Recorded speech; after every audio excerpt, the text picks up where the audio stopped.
பிரபஞ்சம்னு சொல்லலாம், இறைவன்னு சொல்லலாம், ஆன்மீகத்தில் சரணாகதின்னு கூட சொல்லுவாங்க. அந்த இறைத்தன்மையோடு, அந்த பிரபஞ்சத்தோடு, அந்த இயற்கையோடு நம்ம கனெக்ட் ஆகிட்டோம்னா நமக்கு வாழ்க்கையில் இருக்கிற பிரச்சனைகள்லாம் பின்னால் போயிடும்.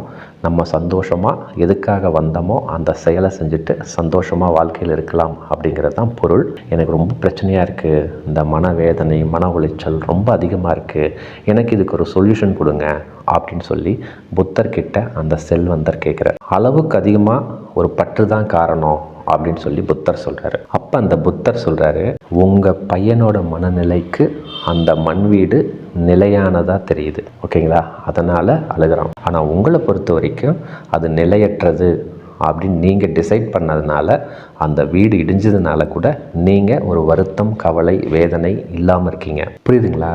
ஸோ அந்த தன்மையை உணர்ந்தாலே போதும், நம்ம வாழ்க்கையில் எந்த ஒரு கவலை, வருத்தம், வேதனை இருக்காது. அதுக்கு நான் என்ன செய்யணும்? அன்பு வணக்கங்க.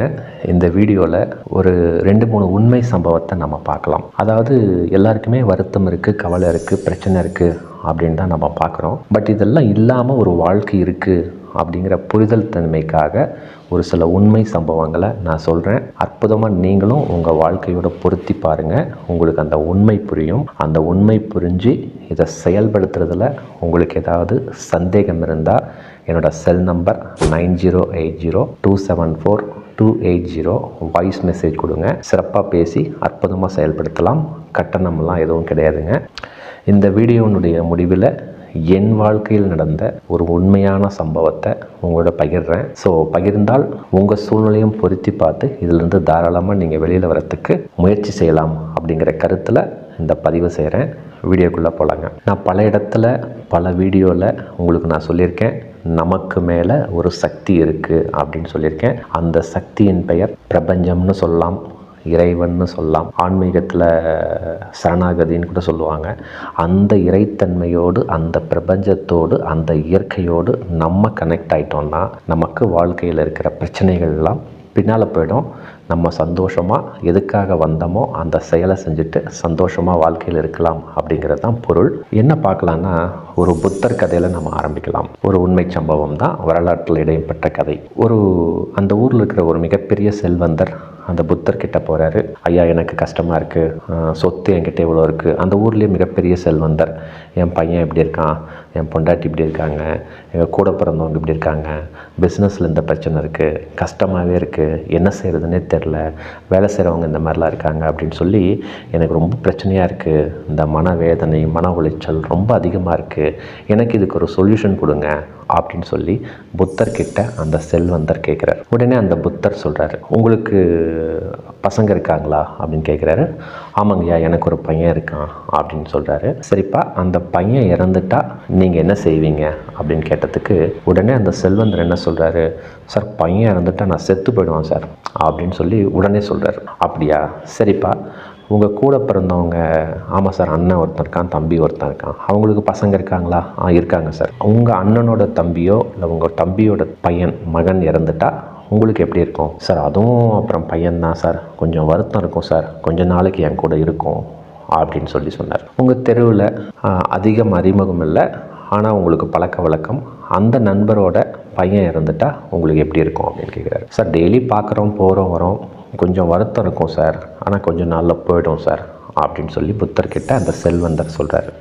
அப்புறம் கேட்குறாரு, சரிப்பா, உனக்கு முன்பின்னே தெரியல, அந்த நபரோட பையன் இறந்துட்டார், ஆனால் கேள்விப்படுறீங்க இந்த மாதிரிப்பா, நான் அந்த பையனோட பேத்தி, அந்த பையனோட தாத்தா, அவன் சித்தப்பா, அவன் பையன் இறந்துட்டான் அப்படின்னு கேள்விப்பட்டால் உங்கள் மனசில் என்ன நினைக்கும் அப்படிங்கிறாரு.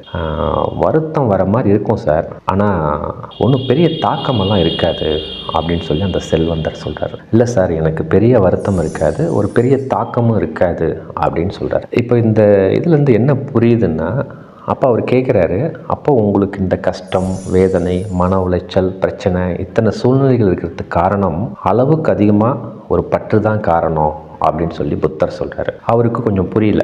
உங்களுக்கு புரியுதான்னு பாருங்கள். இந்த கதையை பாஸ் பண்ணிவிட்டு நீங்கள் இந்த கதையில் என்ன புரியுதுன்னு பாருங்கள். அந்த செல்வந்தருக்கும் புரியலைங்களே புத்தர், புத்தரே கொஞ்சம் விளக்கமாக சொல்லுங்கள் அப்படின்னு சொல்லி கேட்குறாரு. அடுத்தது இன்னொரு உதாரணத்தை சொல்கிறார். சரிப்பா, நீயும் உங்கள் பையனும் கடற்கரைக்கு விளையாட போகிறீங்க. அந்த கடற்கரைக்கு விளையாட போகும் பொழுது பீச்சில் உங்கள் பையன் வந்து ஒரு மணல் வீடு, மிகப்பெரிய மணல் வீடு கட்டிட்டாரு, விளையாடிட்டு இருக்காரு. அப்போ வேகமான ஒரு அலை வருது, அந்த மணல் வீடு உடைஞ்சு போச்சு. இயற்கையாக நடக்கிறது தான். உங்கள் பையன் பயங்கரமாக அழுகிறான். ஸோ நீங்கள் உங்களோட மனநிலை எப்படி இருக்கும் அப்படின்னு கேட்குறாரு. அதற்கு என்ன சொல்கிறாரு? இல்லை சார், அதுக்கு ஏன் சார் அழுகணும்? மணல் வீடுன்னா உடைய தான் செய்யும். பீச் வாரத்தில் கட்டும் பொழுது அலை வந்தால் அடிக்கத்தான் செய்யும். அதனால் எனக்கு ஒன்றும் கவலை இருக்காது சார் அப்படின்னு சொல்லி அந்த செல்வந்தர் சொல்கிறார். அப்போ அந்த புத்தர் சொல்கிறாரு, உங்கள் பையனோட மனநிலைக்கு அந்த மண் வீடு நிலையானதாக தெரியுது, ஓகேங்களா? அதனால் அழுகிறான். ஆனால் உங்களை பொறுத்த வரைக்கும் அது நிலையற்றது அப்படின்னு நீங்கள் டிசைட் பண்ணதுனால அந்த வீடு இடிஞ்சதுனால கூட நீங்கள் ஒரு வருத்தம், கவலை, வேதனை இல்லாமல் இருக்கீங்க. இதே போல் வாழ்க்கையில் எதுதான் நிலையானது, எது நிலையற்றது அப்படிங்கிற புரிதல் தன்மை வேணும். அந்த புரிதல் தன்மை இருந்தால் நம்ம வாழ்க்கையில் ஒரு கஷ்டம், ஒரு வேதனை, ஒரு மன வருத்தம், ஒரு மன உளைச்சல், ஒரு எதிர்பார்ப்பு, ஒரு ஏமாற்றம் இருக்காது. இப்போ புரியுதுங்களா அப்படின்னு கேட்டார். கொஞ்சம் நேரம் வீடியோவை பாஸ் பண்ணுங்கள், நல்லா யோசனை பண்ணி பாருங்கள். உங்களுக்கு இந்த கதை புரியுதா? வாழ்க்கையில் நம்மலாம் வந்து ஒரு நிலையற்ற ஒரு நபரோ, பணத்தையோ, பொருளையோ அதுதான் நிலையானதுன்னு சொல்லி பிடிச்சிக்கிட்டு இருக்கிறதுனால தான் நம்ம மனசில் ஒரு வருத்தங்கள், ஒரு வேதனைகள், ஒரு துக்கங்கள், ஒரு மன உளைச்சல், ஒரு ஏமாற்றம், ஒரு பொறாமை, ஒரு இழப்பு எல்லாமே ஏற்படுது. புரியுதுங்களா? ஸோ அந்த தன்மையை உணர்ந்தாலே போதும், நம்ம வாழ்க்கையில் எந்த ஒரு கவலை, வருத்தம், வேதனை இருக்காது. அதுக்கு நான் என்ன செய்யணும்? அதுக்கு நம்மளோட மனநிலையை இந்த பிரபஞ்சத்தோட இணைக்கணும். பிரபஞ்சம்னா என்னன்னு தெரியலங்கிறீங்களா? நமக்கு மேலே ஒரு சக்தி இருக்குது. இன்னும் சொல்லப்போனால் இறைத்தன்மை. இன்னும் ஆன்மீகத்தில் என்ன சொல்லுவாங்கன்னா சரணாகதி. அதாவது படைத்தவன் நீ தான், எல்லாமே உனக்கு தெரியும், எனக்கு ஒன்றுமே தெரியாது, எல்லாம் உனக்கு தெரியும், நீ சிறப்பாக செயல்படுத்து அப்படின்னு எவன் ஒருவன் தன் அகங்காரத்தை விட்டுட்டு எதையும் மேலேயே நிலையானது, நிலையற்றதுன்னு ஒரு புரிஞ்சிக்கிற தன்மை இல்லாமல் எதையும் பிடிச்சிக்காமல் ஒருத்தன் செயல்படுறானோ அவன் இந்த பிரபஞ்சத்தோட ஈஸியாக கனெக்ட் ஆகிட்டிங்கன்னா அவனோட தேவைகள் அனைத்தும் சிறப்பாக நடக்கும். அவனுடைய வாழ்க்கையில் ஒரு கஷ்டமோ, ஒரு மன வருத்தமோ, ஒரு வேதனையோ வராது. அப்படியே வந்தாலும் உடனடியாக கடந்து போயிடும். மனசில் அதை வச்சுக்கிட்டு சுமக்க வேண்டிய தேவையில்லை. இதுதாங்க இந்த கதையினுடைய தொகுப்பு. இப்போது நம்ம எந்த மனநிலையில் இருக்கோம் யோசனை பண்ணி பாருங்கள். ஸோ நமக்கு வந்துங்க நம்ம பிறப்பு இந்த பிரபஞ்சத்தோட, இந்த இறைத்தன்மையோட நம்ம ஒன்ஸ் கனெக்ட் ஆகிட்டோம்னா நம்ம மனசில் மற்றவர்களாலேயோ நம்மளாலேயோ ஒரு வருத்தங்கள், ஒரு வேதனைகள், ஒரு துக்கங்கள், ஒரு இழப்புகள் ஏற்படாதுங்கிறது தான் உண்மை. இதுதான் மிராக்கிள் ஆஃப் சரண்டர்னு ஆல்ரெடி ஒரு வீடியோ போட்டிருக்கேன். அதாவது சரணாகதின்னு சொல்லுவாங்க ஆன்மீகத்தில்.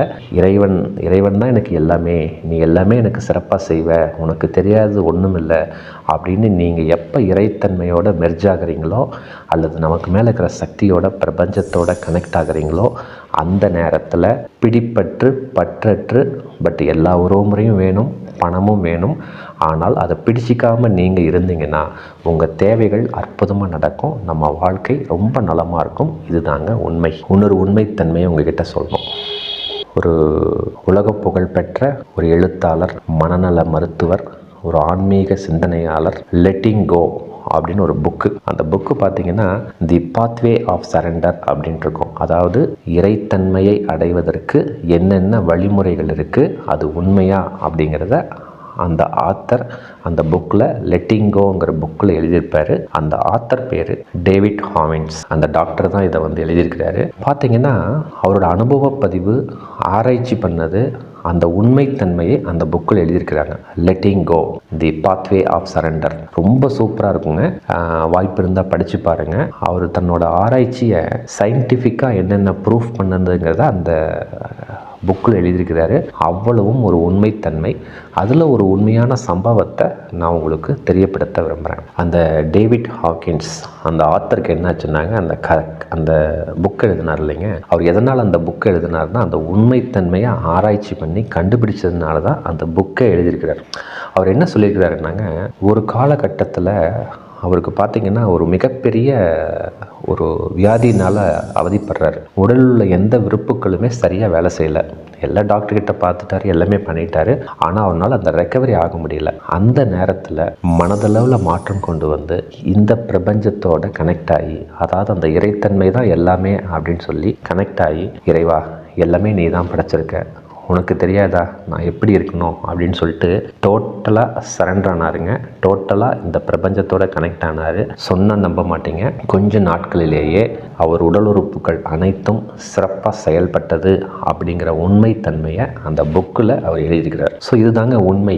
நிறைய பேர் இந்த உண்மை தெரியாமல் ஒரு நோய் வந்துட்டால் ரொம்ப கஷ்டப்பட்டுட்டு இருக்கிறீங்க. காரணம் என்னென்னா, நம்ம மனசு இறைத்தன்மையோட கனெக்ட் ஆகலை அல்லது பிரபஞ்சத்தோட கனெக்ட் ஆகாமல் நம்பிக்கை தன்மை கரெக்டாக இல்லை. இந்த டாக்டர்கிட்ட போக சரியாகுமா சரியாகாதா, ஒரு மன உளைச்சலுக்கு ஆளாதீங்க. அந்த மாதிரி இருக்காதீங்க. ஒரு டிசீஸ் வந்துருச்சு, ஒரு நோய் வந்துருச்சுன்னா சரி ஓகே, இதற்கு என்ன வைத்தியம் செய்யலாம் அப்படின்னு சொல்லி உங்கள் மனசுக்கு எது தெளிவாக பிடிக்குதோ அந்த வைத்தியத்தை ஃபாலோ பண்ணுங்கள்.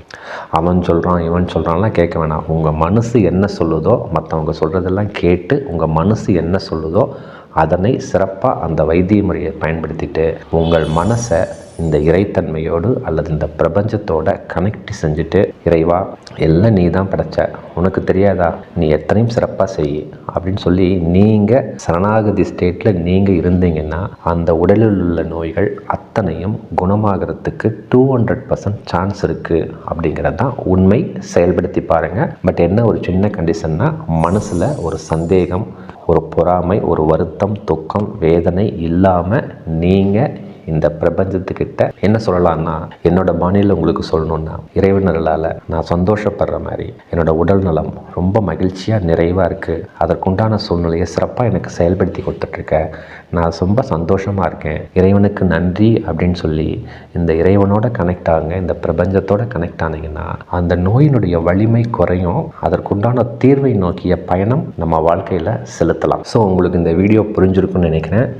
நம்ம வாழ்க்கையில் ஏற்படுற கஷ்டங்களுக்கு முதல் காரணம் நம்ம தான், நம்ம மனசு தான் காரணம். அதாவது நிலையற்றதை நம்ம பிடிச்சிக்கிட்டு இருக்கிறதுனால மட்டும்தான் ஒரு வருத்தம், வேதனை, துக்கம் நம்ம வாழ்க்கையில் நடக்குதுங்கிறத ஃபஸ்ட்டு புரிஞ்சுக்கிங்க. அப்புறம் வீடியோனுடைய முன்னால் நான் சொன்னேன், என்னோடய வாழ்க்கையில் ஏற்பட்ட அனுபவத்தை உங்களோட பகிர்றேன்னு சொன்னேன். சிறப்பாக பார்க்கலாங்க.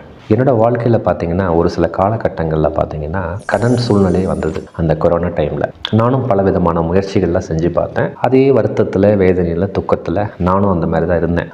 மிகப்பெரிய பயம், என்ன செய்வோன்னு தெரில, இதை பண்ணிடுவோமா இல்லையோ, கூட இருக்கிறவங்களோட ஒரு சந்தோஷமான சூழ்நிலை இல்லை, பல வருத்தங்கள், பல வேதனைகள், இப்படி ஆகிடுமோ அப்படி ஆகிடுமோன்னு சொல்லி ரொம்ப புலம்பிட்டு இருந்தேன். அந்த மாதிரி நேரத்தில் தான் இந்த பிரபஞ்சத்தோடு கனெக்ட் ஆகணும், இந்த இறைத்தன்மையோடு கனெக்ட் ஆகணும், இந்த இயற்கையோடு கனெக்ட் ஆகணும், இதுதான் சரணாகதி அப்படிங்கிறத ஒரு காலகட்டத்தில் உணர்ந்தேன். உணர்ந்ததுக்கப்புறம் சொன்னால் நம்ப மாட்டீங்க, ஒரு 6 மாத இடைவெளியில் என்னோட டோட்டல் அந்த கடன் பிரச்சனையை ஈஸியாக செட்டில் பண்ணிட்டேன். ஸோ அந்த சோர்ஸே அப்போ தான் என்னோடய கண்ணுக்கு தெரியுது.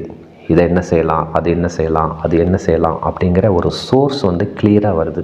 இது எதுக்காக நான் சொல்கிறேன்னாங்க, நிறைய பேர் ஒரு கடன் ஆகிடும், அந்த கடன் அடைக்கிறதுக்கு இந்த ப்ராப்பர்ட்டி விற்று நான் செய்யணுங்கிறது தெரியும், ஆனால் அந்த ப்ராப்பர்ட்டி விற்கல அப்படின்னு சொல்லி வருத்தப்பட்டுக்கிட்டே இருப்பீங்க. காரணம் என்னென்னா, உங்கள் மனசில் 1008 வருத்தங்கள், வேதனைகள், துக்கங்கள் நிறைய வச்சுட்டு இருந்தீங்கன்னா அந்த இடத்த வாங்கிறதுக்கு கம்மி விலையில் தான் வந்து கேட்பாங்க. ஏன் கம்மி விலையில் கேட்குறாங்கன்னா, நம்மளோட கஷ்டங்கள், வருத்தங்கள் நம்ம மூஞ்சே காட்டி கொடுத்துரும். இதுதான் உண்மை. அதனால் சரி இவன் கஷ்டத்தில் இருக்கான், இவன்கிட்ட 10 ரூபா கம்மியாக வாங்கலாம் அப்படின்னு சொல்லி தான் மற்ற மக்கள் நம்மக்கிட்ட அந்த ப்ராப்பர்ட்டி வாங்க வருவாங்க. இதுதான் உண்மை.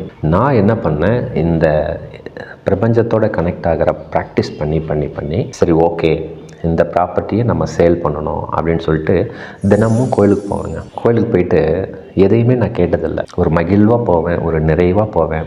எல்லாமே உனக்கு தெரியும், நான் என்ன சொல்லணும், எல்லாத்தையும் நீ சிறப்பாக செஞ்சிட்ருக்க, மிக்க நன்றி அப்படின்னு சொல்லி அவ்வளோதான் ப்ரே பண்ணுவேன். அதுக்கு மேலே நான் எதுவுமே கேட்டதில்லை. அந்த நெகட்டிவிட்டி வரும்போதெல்லாம் கூட, இறைவா உனக்கு எல்லாமே தெரியும், என்னோடய சூழ்நிலைகள் அத்தனையும் உனக்கு புரியும், அதற்குண்டான சிறப்பான சூழ்நிலையை நலமாக நீ செஞ்சிட்ருக்க அப்படின்னு நான் நம்புவேன். ஸோ அத்தனை சூழ்நிலையும் நலமாக கொடுத்துட்ருக்க, உனக்கு தெரியாது ஒன்றும் இல்லை, அற்புதமாக செயல்படுத்துகிற, நான் ரொம்ப சந்தோஷமாக இருக்கேன், என்னோடய நிலுவைத் தொகை எல்லாத்தையுமே சிறப்பாக செயல்படுத்தி கொடுத்துட்ருக்க, இறைவனுக்கு நன்றி அப்படிங்கிறது தவிர நான் வேறு எதுவுமே கேட்க மாட்டேங்க. அந்த இறைவன் கிட்ட, அந்த இயற்கை கிட்ட, அந்த கடவுள்கிட்ட நான் கேட்குறது இது மட்டும்தான். இதை கேட்க கேட்க கேட்க எனக்கு இந்த வருத்தங்கள், வேதனைகள், துக்கங்கள் எதுவுமே இல்லை. என்னோடய பிரச்சனைகளுக்கு உண்டான ஒவ்வொன்றுக்கும் என்ன சொல்யூஷன் செய்யணுன்ட்டு ஒவ்வொரு நாளாக டிக் அடிச்சுட்டே இருக்கிறேன். பார்த்தீங்கன்னா ஒவ்வொன்றும் சால்வ் ஆகிட்டே வருது. கடைசியில் பார்த்தீங்கன்னா ஒரு 30 to 40 லட்சம் மட்டும்தான் கடன் இருக்குது. அதை கட்டுறதுக்கு ஒரு இடம் இருக்குது. அப்போ கூட நான் அதை எதுவும் செயல்படுத்தலை. இறைவா, உனக்கு எல்லாமே தெரியும், எல்லாமே நீ கொடுத்தது, உனக்கு தெரியாதா?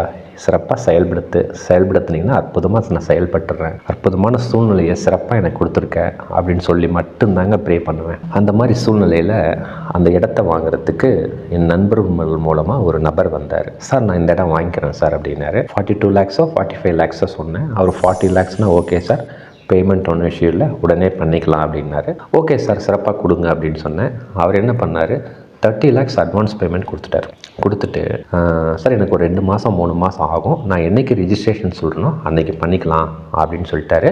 என்கிட்ட சிங்கிள் டாக்குமெண்ட் காப்பி கூட எதுவும் வாங்கலிங்க அவர். சரிங்க சார்ன்ட்டு அந்த 30 lakhs வாங்கிட்டு என்னோடய லோன் அமௌண்ட்லாம் முடிச்சிட்டேன். ஒரு 2 மாதம் ஆன உடனே சரி அவருக்கு ரிஜிஸ்ட்ரேஷன் பண்ணணும்னு சொல்லியிருக்கோன்னு சொல்லிட்டு ரிஜிஸ்ட்ரேஷனுக்கு உண்டான வேலையெல்லாம் நான் செயல்படுத்தும் போது தான் தெரியுது என்னோடய ப்ராப்பர்ட்டியில் ஒரு லீகல் இஷ்யூ இருக்குங்கிறத அப்போ தான் உணர்ந்த உடனே அவருக்கு ஃபோன் பண்ணி சொல்கிறேன், ஐயா அடுத்த மாதம் ரிஜிஸ்ட்ரேஷன் பண்ணிடலான்ட்டு இருந்தோம், பட்டு இந்த மாதிரி ஒரு இஷ்யூ வந்திருக்கு. இப்போ தான் எனக்கே நானே நோட்டீஸ் பண்ணேன். இவ்வளோ நாள் இந்த இஷ்யூ இல்லை, பட்டா கூட என் பேரில் தான் இருக்குது, இருந்தாலும் ஒரு இஷ்யூ இருக்குது. ஸோ இதை நான் கரெக்ட் பண்ணிவிட்டு நான் ரிஜிஸ்ட்ரேஷன் பண்ணி கொடுத்துட்றேங்கய்யா அப்படின்னதுக்கு அவர் சொன்னார், அப்படியா எவ்வளோ நாள் ஆகும் அப்படின்னு கேட்டார். அவர் நண்பர்கிட்டையும் நான் சொன்னேன், எப்படின்னாலும் பாருங்கள் சார், தாசில்தார் ஆஃபீஸ் போகணும், கலெக்டரேட் போகணும், எப்படியும் ஒரு 3 மாதம் 4 மாதம் ஆகும்னு அவர் ஃப்ரெண்டும் பார்த்துட்டு ஒரு 6 மாதம் ஆகும் அப்படின்னு சொல்லி டைம் கேட்டோம். சரிங்கன்ட்டார். சரிங்க சிவகுமார், நீங்கள் ஒரு 6 மாதம் கழித்து அதை நீங்கள் ரெஜிஸ்ட்ரேஷனுக்கு அரேஞ்ச் பண்ணுங்கள், சிறப்பாக அந்த இஷ்யூ முடிஞ்ச உடனே என்னை கால் பண்ணுங்கள், சிறப்பாக செயல்படுத்திடலாம் அப்படின்னு சொல்லிட்டார். ஏன்னா அவர் திடீர்னு பணம் கேட்டால் என்கிட்ட கொடுக்க முடியாது. ஏன்னா அந்த பணத்தை அந்த லோனு கட்டிட்டேன். அவர் எதுவுமே என்ன இது பண்ணல, என்னடா இவ்வளோ பணம் கொடுத்துருக்கோம், எனக்கு பணம் வேணும், இந்த மாதிரி சிக்கல் ஆகிடுச்சு, எதுவுமே கேட்கலிங்க. நான் இறைவன்கிட்ட டெய்லி கேட்குறது, இறைவா எல்லாமே நீ தான் கொடுத்த, அந்த இடத்தையும் நீ தான் கொடுத்த, அந்த நபரையும் நீ தான் கொடுத்த, அந்த 30 லட்ச ரூபா பணத்தையும் நீ தான் வரவழைச்ச, என்ன செய்யணுமோ சிறப்பாக செய்ய, அற்புதமாக செய்ய அப்படின்னு மட்டும்தாங்க கேட்டுட்டு இருந்தேன். ஸோ இறைவனுக்கு நன்றி மட்டுமே சொல்லிட்டு வந்தேன். ஒரு 6 மாதத்தில் பார்த்தீங்கன்னா அந்த பிரச்சனையை என்னால் சால்வ் பண்ண முடியல. அப்புறம் அவர்கிட்ட ஃபோன் பண்ணேன், சார் இன்னொரு 2 மாதம் ஆகும்னு நினைக்கிறேன். உடனே சரி பரவாயில்ல பண்ணுங்க அப்படிங்கிறாரு. 6 மாதத்துக்கு அப்புறம் ஒரு 2 மாதம் 3 மாதம் ஆகும் பொழுது அந்த பிரச்சனை அப்போ தான் முடியும் தருவாயில் வருது. இன்னும் ஒரு 1 வீக்கில் அதுக்கு ஆர்டர் வாங்கிடுவேன் அப்படிங்கிற ஸ்டேஜில் நான் அவருக்கு ஃபோன் பண்ணுறேன். சார் எல்லா ப்ராசஸ் முடிஞ்சு சார், நம்ம நெக்ஸ்ட் மந்தில் ரிஜிஸ்ட்ரேஷன் வச்சுக்கலாம் சார், சிறப்பாக எல்லா ப்ராசஸ் பண்ணிடுறேன், நீங்கள் வந்தீங்கன்னா சிறப்பாக செயல்படுத்திடலான்னு சொல்லும் பொழுது அவர் ஒன்று சொல்கிறார், சிவா ஒரு சின்ன இது எங்கள் ஃபேமிலிக்குள்ளே ஒரு சின்ன சின்ன பார்ட்டிஷன் இஷ்யூ எல்லாம் போயிட்டுருக்கு, அதனால் கொஞ்சம் தள்ளி போடலான்னு பார்க்குறேன். இன்கேஸ் உங்களுக்கு ஏதாவது எமர்ஜென்சின்னா கூட நீங்கள் அந்த ப்ராப்பர்ட்டி விற்றுருங்க, எனக்கு எப்போ முடியுதோ அந்த பேமெண்ட் கூட ரிட்டர்ன் பண்ணிவிடுங்க, நான் ஒன்றும் வருத்தப்படலை, பார்த்து செய்யுங்க அப்படின்னு சொல்லிட்டு ஃபோனை வச்சுட்டார். கிட்டத்தட்ட பார்த்தீங்கன்னா 1 வருஷம் ஆயிடுச்சுங்க. 9 மாதம் 10 மாதம் ஆயிடுச்சு. இந்த காலகட்டத்தில் 10 மாதத்துக்கு ஒருத்தர் 30 லட்ச ரூபா கொடுத்துட்டு இந்த மாதிரி பதில் சொல்வாரா? யோசனை பண்ணி பாருங்கள். எனக்கு அந்த சூழ்நிலை ஏற்பட்டது. அப்போ தான் எனக்கு இன்னும் பயம் வந்தது. உடனே இறைவன்கிட்ட சொல்கிறேன், என்ன இறைவா நீ பண்ணுற, எல்லாமே நீ தான் செஞ்சிட்ருக்க, சரி சிறப்பாக செய்கிற, நான் ரொம்ப சந்தோஷப்படுறேன் அப்படின்னு சொல்லிட்டு அந்த பேப்பர்ஸ் எல்லாம் வந்தது, லிட்டிகேஷன் எல்லாம் ஓவர். அப்புறம் சேல் பண்ணுறதுக்கு பண்ணுறேன். அப்போ சேல் பண்ணும்பொழுது கூட எந்த வருத்தமே இல்லை, அவர்கிட்ட பணம் கொடுக்கணும் எந்த வருத்தமே இல்லாமல் இறைவனர்களால் அற்புதமாக நான் சேல் பண்ணோம். உனக்கு தெரியாததா, நிலுவைத் தொகையை நான் செயல்படுத்தணும், சிறப்பாக நீ செயல்படுத்திகிட்டு இருக்க, ரொம்ப நன்றி அப்படின்னு நான் சொல்லிகிட்டே இருந்தேன். ஒரு பையர் கிடைச்சாங்க. நம்ப மாட்டீங்க, அந்த ப்ராப்பர்ட்டி 60 lakhs ப்ராப்பர்ட்டி. 40 lakhsக்கு அவருக்கு நான் கமிட் பண்ணியிருந்தேன், 30 lakhs அட்வான்ஸ் வாங்கியிருந்தேன். இப்போது அந்த ப்ராப்பர்ட்டியை 60 lakhsக்கு நான் சேல் பண்ணுறேன். அவங்க பேமெண்ட் கொடுக்குறாங்க, ரிஜிஸ்ட்ரேஷன் நடக்குது, உடனே அந்த பேமெண்ட்டை அவருக்கு நான் கொடுத்துட்டேன். இப்போ புரியுதுங்களா? இது எதுக்காக சொல்கிறேன்னாங்க, என் மனசில் ஒரு பயம், ஒரு பதட்டம், ஒரு வேதனை, ஒரு துக்கம், ஐயோ இந்த கடன் அடைக்க முடியலேன்னு ஒரு வருத்தம் இருந்திருந்தா அந்த ப்ராப்பர்ட்டியை 40 லட்சத்துக்கு வாங்குறதுக்கு ஆள் வந்திருக்க மாட்டாங்க. 20க்கு தரையா, 25க்கு தரையா, இல்லை ஏமாத்திரம் வந்தால் நம்மளை பார்ப்பான். நான் எப்போ நமக்கு மேலே ஒரு சக்தி இருக்குது, அந்த இறைவன் தான் எல்லாத்தையுமே செயல்படுத்துகிறாரு, நம்மளாம் ஒன்றுமே இல்லை அப்படிங்கிற அந்த சரணாகதி ஸ்டேட்டுக்கு, அந்த இறைத்தன்மை தான் உண்மை அப்படின்னு எப்போ அந்த பிரபஞ்சத்தோடு கனெக்ட் ஆகணும், அந்த நேரத்தில் எனக்கு இந்த மாதிரி சூழ்நிலைகள், அந்த கடைசி அந்த 40 lakhs கட்டுறதுக்கு அந்த 1 வருஷம் டைம் ஆச்சு. எனக்கு என்ன ப்ளஸ்ன்னா, அந்த நிலுவைத் தொகையெல்லாம் கட்டினதுக்கப்புறம் 20 lakhs எனக்கு ப்ராஃபிட் வந்தது. இப்போ புரியுதுங்களா நான் சொல்கிறது? ஸோ நான் என்ன சொல்ல வரேன்னாங்க, நம்ம வந்து ஒரு முழு மனதோட இந்த இறைத்தன்மையோட, நமக்கு மேலே இருக்கிற சக்தியோட, இயற்கையோட, பிரபஞ்சத்தோட கனெக்ட் ஆகிட்டோம்னா நம்ம தேவைகள்லாம் என்ன தேவைகள்னு சொல்ல வேண்டியதே இல்லைங்க. சரணாகதி ஆயிட்டிங்கன்னா உங்களோட தேவைகளை என்ன செய்யணும், எப்படி சிறப்பாக செய்யணும், அதை எப்படி நமக்கு மனநிறைவாக பண்ணணுங்கிறத அந்த இறைவன், அந்த பிரபஞ்சம் நமக்கு பார்த்துக்கும். இதுதாங்க உண்மை. இதுதான் என் வாழ்க்கையில் நடந்த ஒரு உண்மையான நிகழ்வு. நிறைய பேர் பார்த்தீங்கன்னா, சார் இந்த ப்ராப்பர்ட்டி விற்றுட்டேன்னா நான் கடன் அடைச்சிடலாம் சார், ஆனால் அந்த ப்ராப்பர்ட்டி விற்கவே முடியல சார், எனக்கு இவ்வளோ கஷ்டம் இருக்குங்கிறதுனால என்னால் செயல்படுத்தவே முடியல, என்ன செய்கிறதுனே தெரில, 20 லட்ச ரூபா ப்ராப்பர்ட்டியை 10 லட்ச ரூபாய் கேட்குறாங்க அப்படின்னு சொல்லி நிறைய பேர் கேட்குறீங்கல்ல. இந்த மனநிலையில் நீங்கள் வந்து பாருங்கள். ஒரு வருத்தம், வேதனை, துக்கம் எதுவும் இல்லாமல் இந்த பிரபஞ்சத்தோடு நீங்கள் கனெக்ட் ஆகிட்டிங்கன்னா, இந்த இறைத்தன்மையோடு ஒன்றி இருந்தால், சரணாகதிங்கிற ஸ்டேட்டுக்கு நீங்கள் வந்தால், நமக்கு என்ன செய்யணும், என்ன கொடுக்கணுங்கிறத இந்த இறைத்தன்மை, இந்த பிரபஞ்சம் நம்ம நினைக்கிறத விட அதிகமாக கொடுக்கும். அப்படிங்கிறது தான் உண்மைத்தன்மை. சிறப்பாக நீங்களும் செயல்படுத்துங்க. ஸோ இந்த வீடியோ பார்த்த நொடியிலிருந்து உங்கள் மனசில் ஒரு வருத்தம், ஒரு துக்கம், ஒரு வேதனை, ஒரு மன உளைச்சல் எல்லாம் வருதுன்னா அதுக்கு முக்கியமான காரணம் ஒரு நிலையற்ற தன்மையை நிலையானது அப்படின்னு சொல்லி வாழ்க்கையில் பிடிச்சிட்ருக்கிற நம்ம மனசு தான் காரணம். அதுக்கு நான் தான் காரணங்கிறத அக்செப்ட் பண்ணிவிட்டு அதற்கு இந்த இறைத்தன்மையை நீங்கள் நாடுனா, பிரபஞ்சத்தோடு கனெக்ட் ஆனீங்கன்னா நம்ம வாழ்க்கை ரொம்ப சந்தோஷமாக, மகிழ்ச்சியாக இருக்கும். செயல்படுத்தி பாருங்கள், இந்த உண்மை உங்களுக்கு புரியும்.